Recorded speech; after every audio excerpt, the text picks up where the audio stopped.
Ani isa dhabee jiraachuun danda'u jechaa jirti. Viidiyoo sana dhageeffannee walitti deebinaa jechuudha xiqqoo dhageeffannaa. Kanaaf har'a kana yeroon isa dhabu baay'ee tokko na dhaga'ame. Ani eebbi tokko si jaalladha, eebbi tokko si kabaja, iddoo guddaa siif qaba. Olmaati naaf walitti kaffaluu hin danda'u. Si dhabeellee jiraachuun eebbi tokko na ulfaata. Garuu haa ta'u malee waanta gochuudha. Akkam ustaas nagee jirtaa?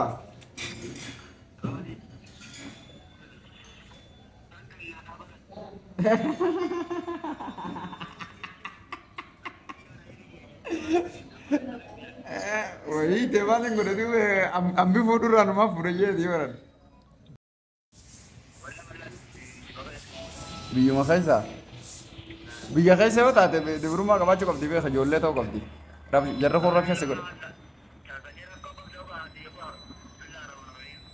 Jarra kun rakkisa godhe inni beektaa miidha. Jibbite?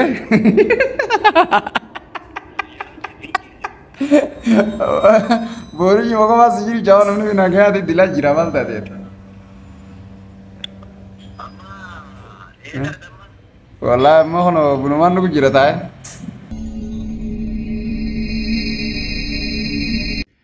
Jirra jirtu hordoftoota keenya baga jiraatan isiniin jechaa akkuma beekamu jechuudha Ustaaz Maambaanii fi Booniyyeen walii kanee turan. Ammaan tana maaltu deemu jira? Ustaazaaf illee dawwalee wajjin haasa'eetiin ture. Booniyyeen viidiyoo waraabdee ani ustaaza dhabee jiraachuu hin dandayu.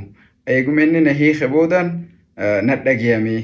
Hulaa inni gartee narraa cufee jiru eegaan isaan adda bahee booda natti banamee jira. Ammaan of argee jettee boochi. Hayyee akkuma isinuu dhageessan kunoo gurra keessan hin dhageessanii jirtanii. Ani ustaaza waan inni narraa cufee jiru waan inni naaf tahee gartee waan inni jiru tiyyatana keessatti naaf tahee waan jijjiirama gartee jiru tiyyatana keessatti sababa tahee guutuu isaatiifuu kan galatoomfamuu qabu isaa namni na bira dhaabbatee bakka kanaan nagee isaa namni dukkanarraa gara ifaa na fide isaa namni waa hunda addunyaa tana na hubachiise isaa amma eegaan gartee isaan adda baanee na dhagayamee jetteeti kunoo boohaa jirti gaddaa jirti jechuudha. Sheenaa qubeef nyaataa jirti jechuudha ammaan tana. Namni gaa namoonni akkanaa jechuudha yeroo baay'ee fakkaatteedhaan jechuudha.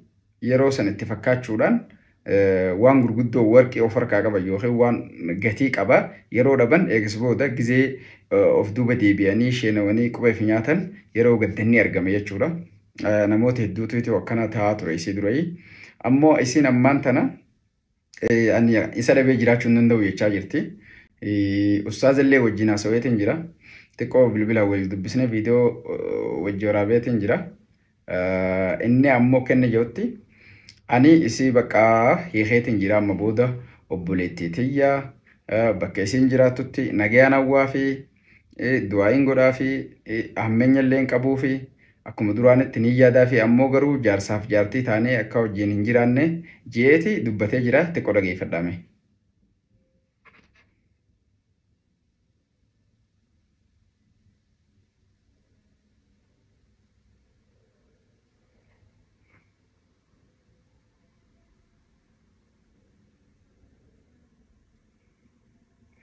Akkas jechuudha nama isii miidhu nama gartee hammeenya isiitii fi miidhaa isii tokkollee hin jaaladhu hiikeetiin jira jee dubbatee jira. Saniif jecha egaa waan inni jee irra dhaabbannee tan isin jettirra yoo dhaabbannee ilaalle dubbiin tuni walfaallaadha waliin gittu jechuudha. Isin sheenawurra jirti. Saniifuu waan gartee mukummaa jechuun maali egaa amma isii qophummaan itti dhagayamaa jirti jechuudha. Isii qophummaan itti dhagayameeti namni isii boorsuu fi kararra isii kaa'u hundinuu namni akka duraanitti hirkoo isiif ta'ee waan dhabdeef jecha amma isiin itti dhagayamee jira gadda sana ibsachaa jirti. Ammoo inni obboleettiitii jejee jira hiikeetiin jira jee jira. Viidiyoon xiqqoo dheeraadha hasaa kuni gama duubarraan isiniif kaaya gama duubarraan dhageeffachuu dandeessan jechuudha. Kan isaati hanga haasa'u isaa xumura jechuudha baruudhaafi. Kanaafuu gaa jarri kun walitti deebi'uu ni danda'ani yoo jettan amma gaa maaltu jira seetan isii yeroo inni akkasitti akka burcuqqoo ni beeytanii akka birillee lafa buutu cabxu sana eeganitti yeroo inni isii eegaa ture yeroo inni kunuunsaa ture isin argamuu hin dandeenye bakka inni barbaadu sanitti argamuu hin dandeenye jechuudha.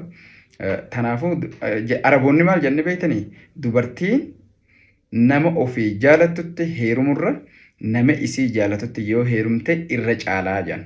Akkana jechuun namni isii jaalatu suni isin jibbitullee bultii san jabeessee qabeeti hanga dhumaa hojii deemaa jechuudha. Ammoo nama isin jaalatu yoo heerumte isin waan jaalatuuf jecha inni isii tana dhiiseeti tabiraa chiit irra godha yookiin fedhiin guutuuf yookiin hin eegu hamilee siin eegu yeroon kannuufi kana jidduu miidhamteeti jiruun isii sun diigamtee waan biraa keessa galti jechuudha. Kanaafuu sheetichi kun isii jaalachuu ture dhibbaa dhibbatti isii jaalachaa ture isin ammoo akka inni jaalatu sani jaalachaa hin turre sanirraa kan ka'e miidhaa namtuun isaan jidduu deeme namni hundi jidduu bahee rakkoo isaanii namni hundi baree addaan qabanii gartee hunoo adda baasanii jechuudha adda baan dhumarra. Kanaafuu jarri kun ammoo walitti deebi'uu ni danda'an yoo jettan walitti deebi'uu ni danda'an. Akkaataan itti walitti deebi'an ammoo maarii haaree akka gaafa dura isii fuudheessan jechuudha akkasitti waan walitti dhufanii bakka takka wajjin hin jiraataniif jecha waan adda fagoo jiraniif jecha nikaan isaa kaduraa sun akkuma bu'etti rajaatu jechuu waan hin dandeenyeef jecha san akkuma bu'e dhiisee akka haareetti akka gaafa duraa fuudheessanitti maarii haareyaa fi haasawa haarayaan irra deebi'amee abdeet godhamee fi fuudhee nikaa godhatee wajji jiraachuu ni danda'anii jechuudha walitti deebi'uun ni danda'ama. Garuu walitti deebi'uun eega danda'amee jirra kuni akkamigaa wajjiin itti fufanii jiruu isaanii kana gartee bakka barbaadan san gahachuu ni danda'ani. Kaayyoo isaanii milkeessuu ni danda'ani kayyoo irratti. Amma gaa waan ifarkaniif jecha isaan hundinuu waan ifarkaniif jecha waan itti fufuu danda'an na fakkaata. Waan bakka guddaa gahanii na fakkaata. Garuu jaalallee innilleen akka duraa sanitti deebi'uuf illee baatu gaafa walitti deebi'anii wajjin jiraatanii yoo walii ta'an akka gaariitti jaalallee deebi'uu danda'a jechuudha. Amma fangaalaa addaan jiranitti maybe jaalallee akka duraanii sun deebi'uu dhabuu mala. Akka gaafa inni jaalatu san isaaf jecha. Isin ammoo jaalachuu dandeessi. Gizee akkasii sanii miidhalleen jiraachuu danda'u. Barnoota waan dabrirraa hubatanii wanni tokko tokko sirreessanii hojii jiraachuu akka danda'an anaaf ifa gala. Garuu gaa isaan keessa yoo gama isiiti deebi'uun ustaazatti heerumuun yoo isii keessa jiraate inni deeffachuun fedhii ni qaba. Jaanii ilaaluun murteessaadha. Amma gaa kanuma waan guddaa goone isinitti haasofne mee isin xiinxala akka sammuun teessan jettutti akka isin yaaddanitti maal fakkaatti dubbiin tun walitti haadacha ammoo achumaan addanaafan jettan isin yaada keessan qooddadhaadha. An akka hiyyeeyyoo walitti deebi'anii waliif obsanii hanga dhumaa hojii deemanillee anaaf bareedaadha. Yoo hin danda'amne ammoo wanni godhamu hin jiru isiifillee nama isa caalu rabbi bakka haa buusu. Isaaf ammoo nama akka isaaf ta'u nama akka inni gartee hawwuu san rabbi haa kennuufi isaan hundaafuu du'aa goona.